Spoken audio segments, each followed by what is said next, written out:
আসসালামু আলাইকুম রহমতুল্লাহ। আমার নাম আরাফাত, আমি একজন প্রবাসী। আমি প্রতি বছরের নিয়ে এবারও আমরা এনকে এগ্রো আমরা 35টার মতো দেশি সার গরু ইনশাল্লাহ পবিত্র ঈদুল আজহা উপলক্ষে প্রস্তুত করেছি।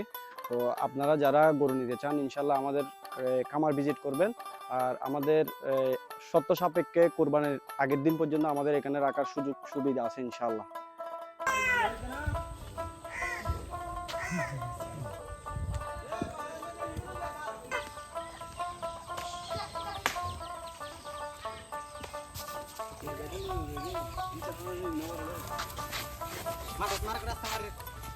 নিয়ে বাঁধে লাগবে না ইধর